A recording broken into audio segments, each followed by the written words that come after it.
You're listening to Leadership Powered by Common Sense with your host, Doug Thorpe. Here's Doug.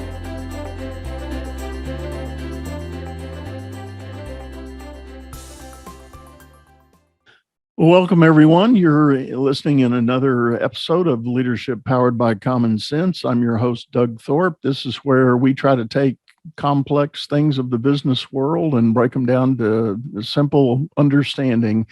Today, I've got a fascinating guest that I think you guys are going to enjoy. Her name is Nicky Rishi. Now, I don't normally read verbatim off these bios, but I really feel compelled to read hers. And it's not long, but I want y'all to hear this. Nikki is a biochemist, an economist, an HR executive, a fashionista, a philanthropist, and a twin mom. She shares key life strategies in her podcasts. And after working with 63 countries, for several multinationals where she was redefining the concept of leadership, she is now sharing all those executive learnings with you and now today with us. She works with topics to help people be confident, self-sufficient, successful, and unbeatable. Nikki will help you learn it, envision it, and become it. I love that tagline. And with that, Nikki, welcome. Thank you. I'm so glad to be on the show. We're very glad to have you. As I always do, Nikki and I have had a kind of a prep time that we talked through some things. And golly, with that background and an intro, I'm going to ask you, is there a particular place you'd like to start? Gosh, there are so many different topics to cover. Maybe I can start a little bit more with how I landed where I landed today. I mean, you've given the full bio, but people would be confused. A biochemist, an economist into an HR leader. What is that? That makes no sense. So Right. How about we start with the basics of who I truly am, and then we can get into the meat of it in terms of whatever questions your audience would love to answer. Perfect. Okay, great. So, I have been a STEM student from the very beginning, very much so inclined towards science, technology, and engineering. And so that really laid out the foundation in the very early years, where things like biochemistry, economics came very simple to me. Wanted to be a doctor, went in the pre-med route, was easy enough, but then very clearly realized going into labs and whatnot that I would be more business oriented. So that led me to take on a double degree of economics and business managerial economics, where I pivoted towards more on the healthcare consulting side. And so I call myself a biochemist because that is a legacy for the family, for myself. I love science. Economist because that is what I was an expert in my early years.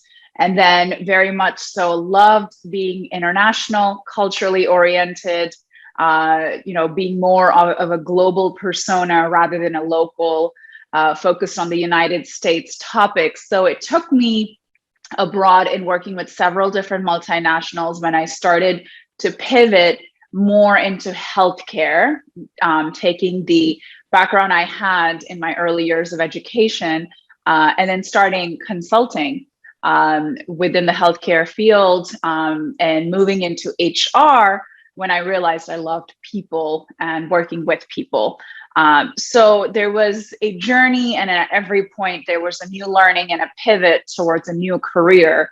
And I ended after healthcare consulting with some of the top consulting firms in the world to be an HR person, a people leader.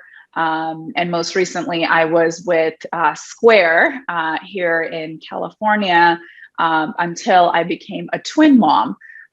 So with Square, it took them global, had worked in various different countries, looking at my experience, and very much so transitioned into the motherhood journey, where I had identical twin boys, and came to realize that we need to create a village for the modern generation, continue helping people, continue defining leadership strategies, all the things that I learned that you don't learn in school, you don't learn in business. You have to take learning and development courses as managers to really understand how to even deal with people. So nothing is really out there for someone to understand. So during my maternity leave, I started Know with Nikki, where we are starting to relay leadership strategies, lifestyle strategies of people of how to deal with life, how to become a good leader.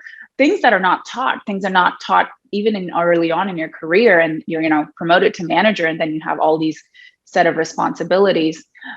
So I've been blessed to have different professional points and learning quite a bit from them. And from there on out, I went ahead and started this journey of Know with Nikki to relay those informational tips and pointers during my maternity leave. And now here I am in the last 1 year when the twins are over a year old, starting on an entrepreneur journey of a mompreneur app supporting parents. So that's quite a different pivot in of itself as well. And Right. would love to share some strategies with you today on that. Well, let's start with, you mentioned being with Square, and as I recall our original talk, you and your husband both have spent some time in Silicon Valley, right? Yes, we've been here all of our lives, professional and personal as well, most of the professional life. So, just a fundamental question from your perspective, being inside the companies out there in Silicon Valley. Do you think there's a difference in the way they look at people management versus, any other type company of comparable size around the globe? It's interesting. I think Silicon Valley has a bad rap, especially most recently, for having startups that have taken the wrong direction or burnt out people or creating culture that isn't necessarily in a positive manner. But Silicon Valley also has redefined everything from technology to leadership to introducing new concepts of corporate empathy. So the bad rap it has primarily has stemmed from the pressures of executives or leaders to really prove themselves as successful startup founders. There's a quote called "fake it until you make it," and that has really become kind of the baseline of the startup world in Silicon Valley. But it truly is not.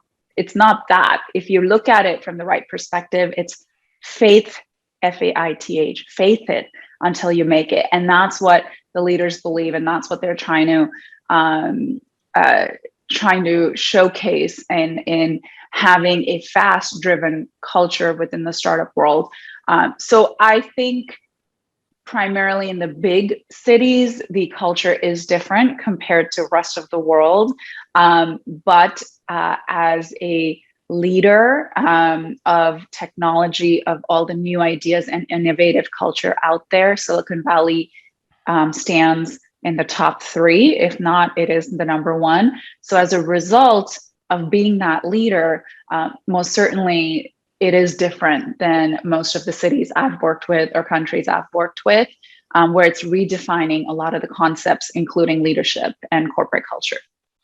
Well, clearly, most of the case studies that have come out of the evolution of Silicon Valley have all included some aspect of the founder visionary personality, the Steve Jobs or the Elon Musk. They come up with these ideas and they just drive until that comes to fruition. And yes, there are anecdotes and allegations of maybe the way people got treated along the way while that drive was happening, that sort of intense focus on the vision. What about from your perspective? How have you seen that play out? I think that's a good reference point. So let's take, at the end of the day, I will tell you, we follow leaders who fight for us, but we make sacrifices for leaders who serve us. So let's take Ukraine's president, for example, and forget Silicon Valley for a second. He is a lion who has not just found his roar, he's a lion that's now protecting his pride, right? So there's this idea of leader being charismatic, but charisma attracts attention. On the other hand, there's the concept of courage that earns admiration. And to the next level of that, charisma, courage, but commitment. Commitment to a group is what inspires loyalty. So all of us as employees follow leaders who fight for us, but we make sacrifices for leaders who serve us. So regardless of what could be the rap or could be the perception, we truly are believing that in Silicon Valley, and we truly are going to be following those type of leaders. And so looking for a leadership trait, that is one for all of us to follow. Well, clearly, and that's a fully packed statement, folks. I hope you got all that. And if you don't, hit the replay button here and back up a few seconds and listen to that again. I love that. We follow leaders. Say that again. We follow leaders who inspire us. So you follow leaders who fight for us, but you make sacrifices for leaders who serve us. Who serve you. Yeah, that's it. And that goes straight into the thinking about what is servant leadership. And that's certainly a hot topic in those circles I work. People want to know how they can do more of that. And what I'll say is, and this may be where we're going to segment or segue our discussion here. You kind of alluded to the dynamic in corporate America. People get promoted up into management because they're good producers, and they get recognized for the individual contribution they've made. But now they get made a supervisor, team leader, manager, and they might not have any preparation whatsoever to move into that role. And if they have a reasonable level of success, what happens? They get promoted again. And pretty soon, 2 or 3 or 4 steps up the ladder, they're at a pretty significant role. And there's talk about fake it till you make it. There's this real challenge of not knowing how to truly lead people. And so what are some of the things you've seen and worked with along that line? There's so many different personas. I think I personally was that person in my early 20s who had the grit, the perseverance, and the technical knowledge that I had built to be able to be promoted really fast up the ladder. Within it, obviously, you're making sacrifices for yourself, but then as you make those sacrifices, you start to expect those sacrifices be made of your team. And at some point, it really depends on the company culture. So the company that invests in people will have an L&D team, learning and development team, that trains the managers of how to manage people, because for a lot of us, it's something that isn't inherent. It's something that's learned. It's a learned skill. So definitely gearing more towards companies that have culture first, people first, in addition to product. A lot of times it's just product only, but now it's product and people.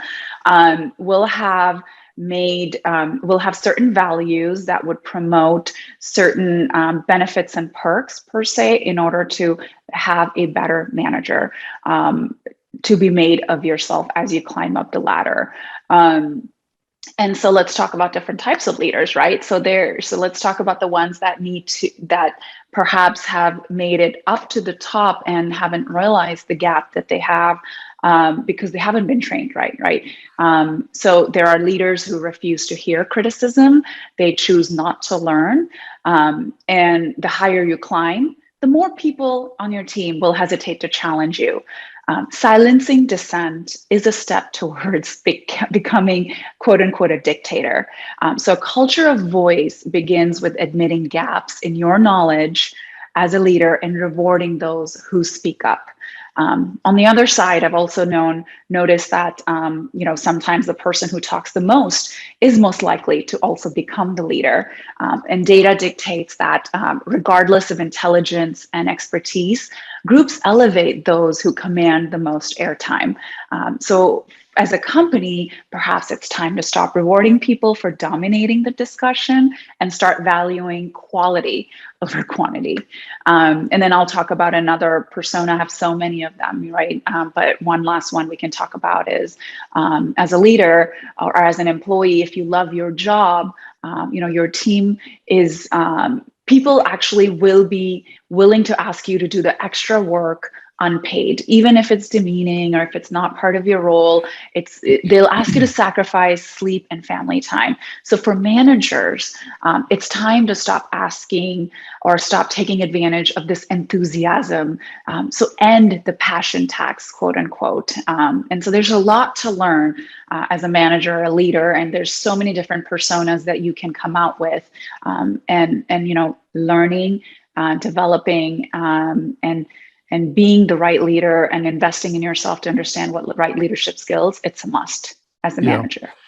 Yeah, in some of my own work and in my last book, I talk about that dynamic you're describing. You call it the passion tax that managers take advantage of sometimes.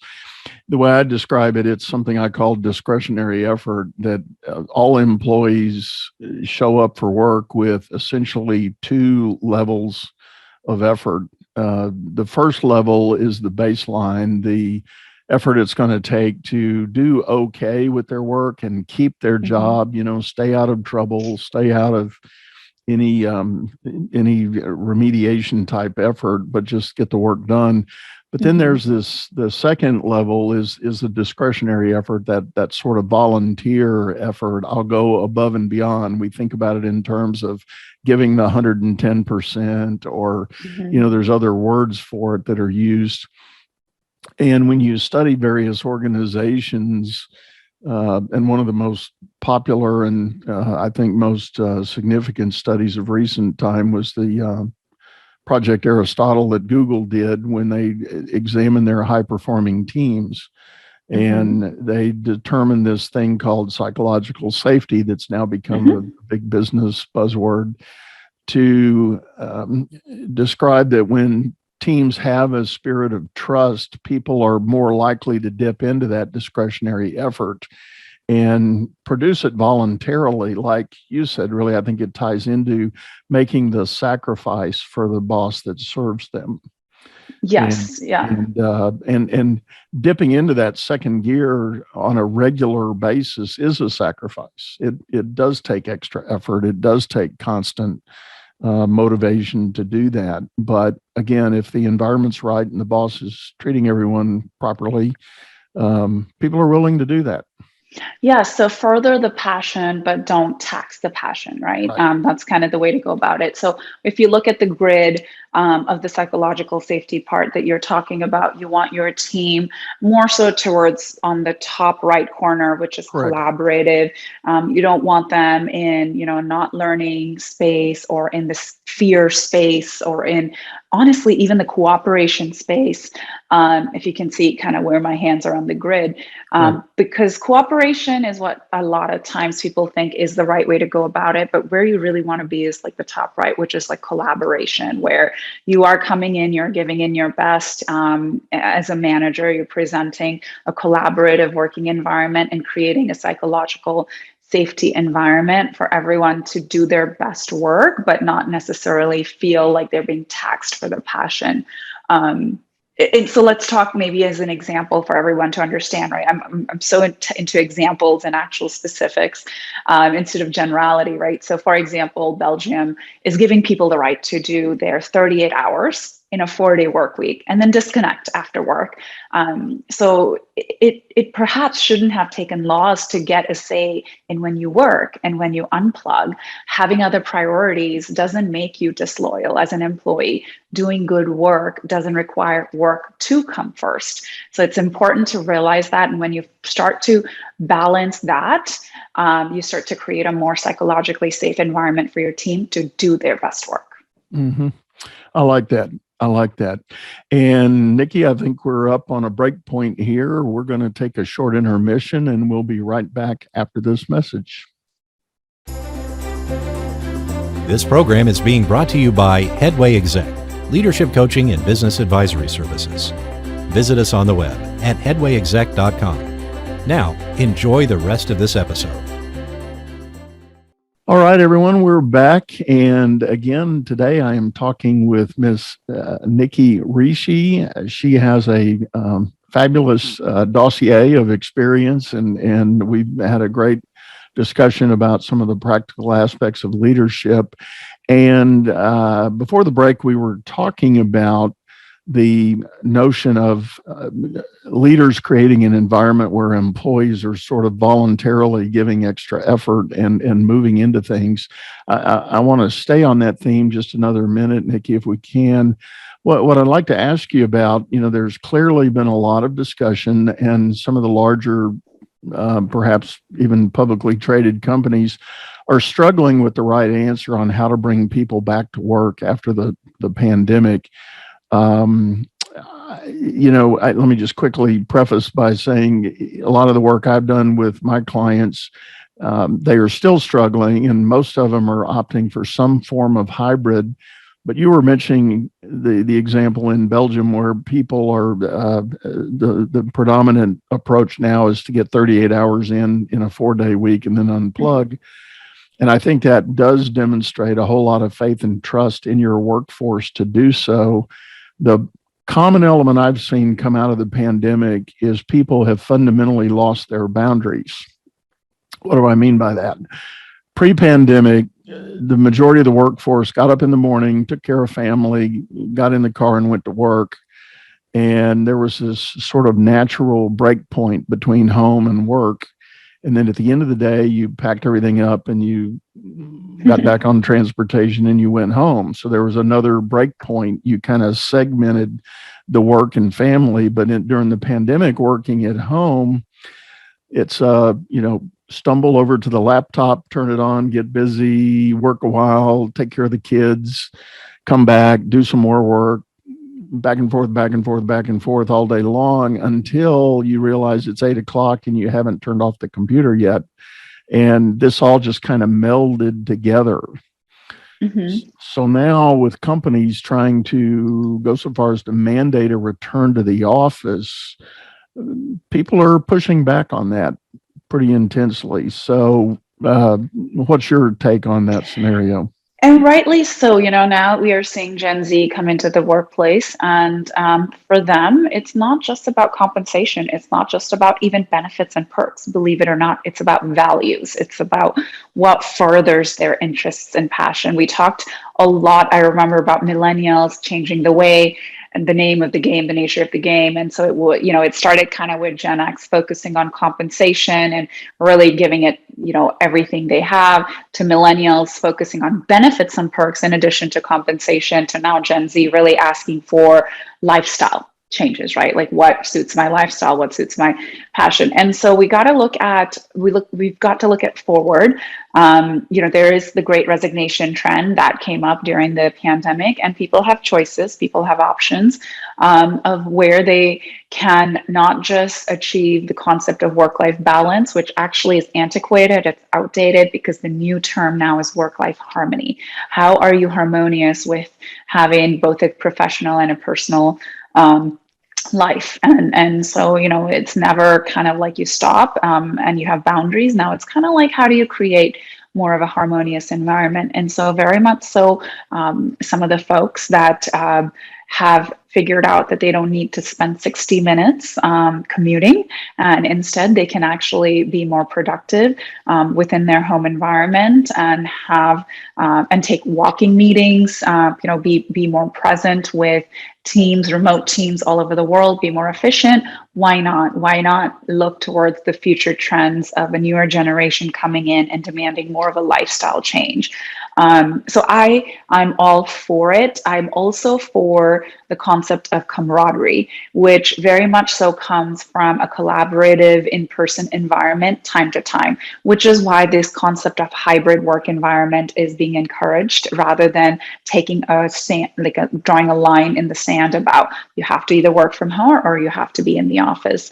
So the hybrid work environment, I think it would be ideal where the in-person environment creates camaraderie, furthers collaboration. The ideas are really brewing when people are more so meeting. There's a thing called Zoom fatigue at the end of the day for a reason, but at the same time, not mandating people to be traveling, 60 to 90 minutes into the office every day of the week in order to get work done. Like we said, people have proven that they're able to do it. So now it's time to invest in loyalty and trust rather than kind of micromanagement in person. Most of the data that I've been able to find has proven that overall workplace productivity has actually gone up during the pandemic rather Believe than, it or not. Yeah, rather than it declined. has. And I've had my own little pockets of anecdotal case study. And one of the early ones that came out as the pandemic was unfolding, I immediately realized a real chasm between two fundamental personality types, the introvert and the extrovert. Introverts were loving it. They were loving being isolated at home because they weren't being distracted by the extroverts at the office. Now, the extroverts, on the other hand, were having culture shock. They had lost their audience. They had lost their ability to be the class clown. And it was really, I detected some pretty deep and severe, almost depression in some cases, from those more extroverted personalities who just couldn't perform anymore because the isolation gave them a sense of just not being present, and that was such an integral part of their behavior. And it is. As humans, we are we are inclined to be with each other. So very rightly so, you want that in-person interaction if you can't get that time to time. Right. Kind of that inbred notion of being part of a tribe. We want to feel that belonging. We want to identify with some kind of group. And you're right. I think has a lot been written about the so-called Zoom fatigue, but my goodness, I don't know that we ever really talked about commuter fatigue, or I know we've heard it come out as road rage at times, but not thinking of that in terms of the workplace. Let's shift this work-life harmony idea. Let's talk about the work you're doing as a relatively new mother of twins. Tell us about your kind of the inspiration to do the thinking there and the work you're doing in that area. Yeah, so I realized how many resources are out there. We've put man on the moon and we've done everything possible to now start putting people into space. But the most integral part of being human or evolving as a society is obviously having kids or becoming parents in order for the society to kind of keep moving forward generation after generation. However, when I became a mom, I quickly realized how little has been invested into not just the well-being for a mom or even a dad, but just the resources, the lack of resources out there for the modern generation, for which the village unfortunately has disappeared. Everyone is global, more so in nature. You're not necessarily near your parents, grandparents, and as a result of that, you're stepping into a completely new journey for yourself without having the adequate support or infrastructure that you need to understand how to parent, how to be a good mother or a good father. And there are probably 1,000 articles for one topic that you are beating yourself over in a day. And you probably have 50 topics in your head as a new mother in order to grasp the reality of what this little person needs in order to survive well. And so I started problem solving, how to create a product, or let's say a simple app that is going to address all of the challenges for parents, not just in a real-time manner, but also be able to give them support and direction on how to parent the right way. Again, there is no wrong way, right or wrong way to parent. We always say that because everyone's trying their best. But if you could have pointers and tips, you have that all your life, for exams, for tests, for managers, for careers. Why not for tips and pointers? And there's so much out there. Let's create a product that is going to allow you to have access to practitioners, so baby experts, in real time. You come on, you chat with a practitioner, so almost like a baby concierge, to get your 100 questions in a day addressed. And then if you want to read up on milestones or how to parent for a specific age group or what to look out for, we have content there. And then if you want to connect with the community, because Facebook has probably 1 million groups and you're so lost, we have a community feature we're building. So I created this 3 C's of concierge, content, and community into a parent app that we're looking to launch sometime this year, in order to solve the problem of becoming a new parent completely blind and create a village that has been missing for the modern generation. That's interesting. Do you have a name for the app yet? Mary Poppins. Oh, wow. How appropriate. It is. Yeah. It is. I'm sure we'll have some trademark issues. So we're thinking about Miss Poppins, but Mary Poppins was available. So we've taken it and we're thinking about rebranding it as Miss Poppins, but looking forward to it. Neat. Well, that's great. Well, I'm thinking I'm the proud grandfather of 7 littles, and oh my gosh, I'm thinking about what my kids have gone through as they go. And of course, as soon as the first grandchild started appearing in each of the families, I went back to the very first day I brought my first one home, and you get out of the hospital setting and you get home, and that little bundle is yours, and you're sitting there and you're going, oh, what do I do now? What do I do? I know, gosh. It's that moment of reality that now you've got another human being under your charge, and it's like, wow, I'm not sure I'm prepared for this. I know. So, I think that's a great idea, and I'm sure a lot of valuable information. Is it? What popped in my mind is it, do you envision kind of a Google for new parents sort of approach, or? Yeah, it's not really Google. It's like, think about a concierge on your chat. So a concierge expert you can chat with at any point. So it's a baby concierge app. So you have a sleep question, you just go into the app and you start chatting. You have a lactation or feeding question, you go into the app, you start chatting with an expert. So we're really trying to move away from, oh my gosh, there's 10 experts out there, let's hire them, create a calendar invite, start talking to them, engaging them, where it's like, as a new parent, you're frazzled. You just want the answer to your question. So you just go into the app and you start chatting, and then they give you the answer in real time. So really going through so much pain as a new mom in terms of 100 questions a day and not knowing where to answer. Your pediatrician is only going to give certain medical advice once in 24 hours or 48 hours. You feel hopeless, you feel isolated. And so we're really trying to create that village where people can go in, chat, read on things, so they don't have to Google and find 1,000 articles of what formula to use, or, why has your baby not pooped? Yeah.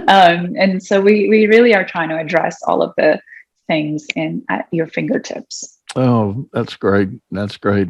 Well, so Nikki, with all this going on, are you taking on clients in any way, shape, or form, consulting, coaching, or otherwise? So I never had clients. My whole my responsibility to the world, I feel, is to just share the knowledge that I have. I have been blessed with. And so what I ended up doing was creating a nonprofit organization where we do podcasts just like yourself, Doug, and we also create master classes, and we just put out the content out there. It's 180elevate.com, so 180elevate.com. And then outside of that, I wanted to start doing more and more podcasts and more knowledgeable master classes. So I created Know with Nikki Instagram handle in order to promote some of the learnings and education material that's out there. So I never really went into the business of taking clients or coaching one-on-one. I think right now this app, Mary Poppins, is kind of the full-time that I have, and any learning, anything that I want to share, I do it on a weekly basis on those two. With those two organizations. And so that's kind of my rule, is to kind of just give, and hopefully it resonates with folks managing different phases of their lives. Well, good. Well, we'll repeat those links and the information on the show notes here, so that people can get a hold of you. And we're about up on our time today, Nikki. Thank you so much for being with us. It's been a pleasure to talk to you, and best of luck on all that activity. And the two boys. Thank you, Doug. Thank you so much. And I'm glad to be part of their show. Thanks so much. You bet. Well, thank you, everyone, for listening in. This has been another episode of Leadership Powered by Common Sense. We are going to sign off now. So go out there and work on your work-life harmony. I love that phrase. Think about how you might do a better job of being the leader you want to be, but yet finding that harmony in all aspects of life. Take care. Bye-bye. You've been listening to Leadership Powered by Common Sense, hosted by Doug Thorpe. If you would like to know more about the coaching and advisory services he provides, visit dougthorpe.com.